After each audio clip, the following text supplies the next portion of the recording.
ข้างหลังโล่งแล้วไปแล้วครับข้างหลังโล่ง น่าจะไปแล้วฝนน่าจะไปแล้วดูสภาพ ดูคลิปย้อนหลังที่เอาไว้ สภาพร้านคือตอนนี้ไม่เหลือความเป็นร้านแล้ว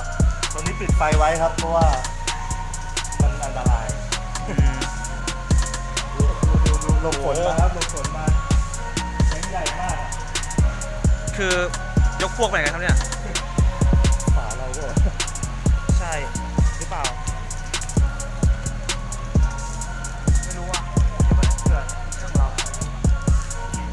ว้ายเหี้ย ดูสภาพร้านนะครับไม่เหลือซาก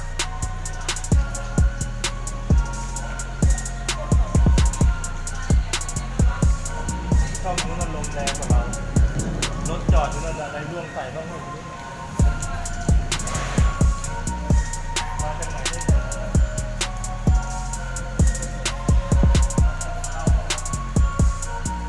ไม่น่าใช่อ่ะ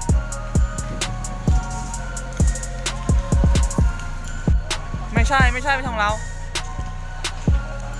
โอ้อุ้ย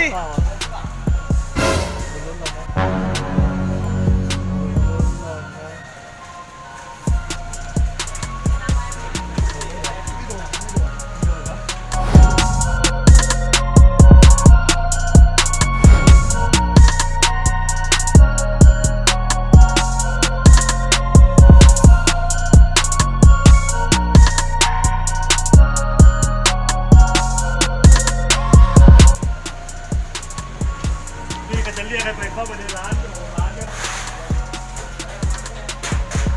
อันนี้สีอะไรก็ไม่รู้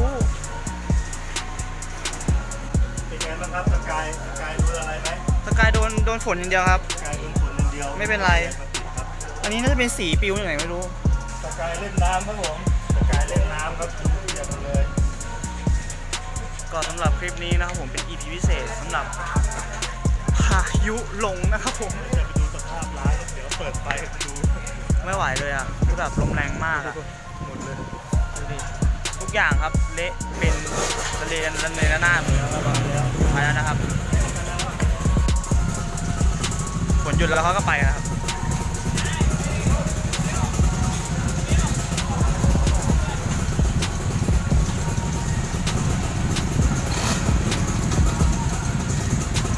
ใหญ่มากดีเลยให้จะปื้ดทางราคา สำหรับคลิปนี้นะครับผมภาพก็จะไม่ค่อยชัดหน่อยเพราะว่าเราใช้มือถือถ่ายนะครับผมเป็นสถานการณ์ฉุกเฉินนะครับเละหมดเลยครับน้ำท่วมแล้วครับผมใช่โอ้ อันนั้นเราก็หล่นลงไปอยู่จมน้ำนะไอ้ขาวๆอ่ะ โอ้เราเตอร์พังโอ้เปียกน้ำนะครับผมสภาพไม่ไหวเลยอะพังหมดเลยร้าน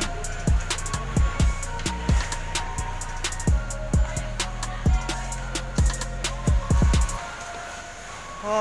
ยเป็นไงบ้างครับเจอสภาพเมื่อกี้ ป้ายปิวไปบนถนนเลยอ่ะ ฮะเฮ้ยเต็งก็ไปเราอะยังอยู่ปะน่ะ ป้ายแกยังอยู่มั้งตรงนู้นอ่ะไม่เห็นมีนะ เฮ้ยเต็งไปหาย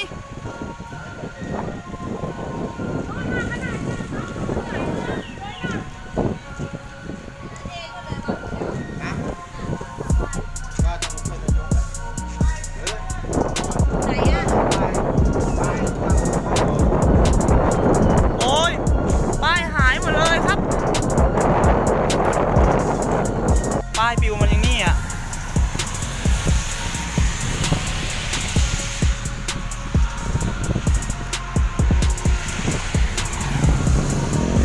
เนี่ยป้ายเนี้ยมันอยู่ตรงนู้นเว้ยมันอยู่ตรงนู้นอ่ะมันปิวมา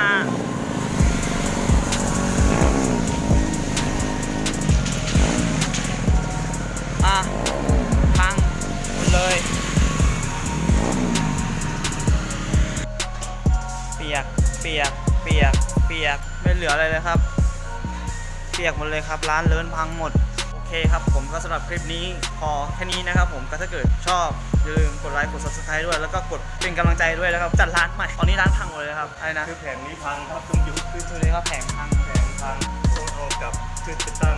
ไม่ใช่แผงพังเดียวครับหัวร้านเลยครับผม เกี่ยวไหมเนี่ย อุ้ยดูนี่นี่ไปแย่เลยอ่ะ เนี่ย พังหมดเลยอะ เนี่ยแตกเนี่ย เออร้านพังครับผม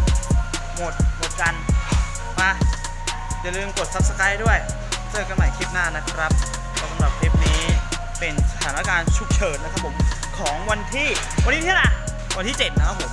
วันนี้เป็นวันที่ 7 ที่พายุลงนะครับผมพิกัดก็นครสวรรค์นะครับผมถ้าเกิดว่าใครสนใจแวะมาที่ร้านนี้ได้นะครับผมจะทำใหม่ก่อนนะ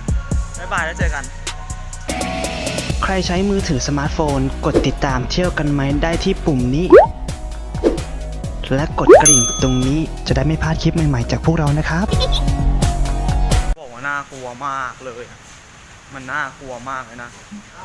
พังหมดเลยอะโอ้เซ็งอ้าวล้างร้านกันใหญ่เลยครับผม ยุบเข้าไป หนักหน่วงโอ้ล้างร้าน ไม่เอี่ยมจัดใหม่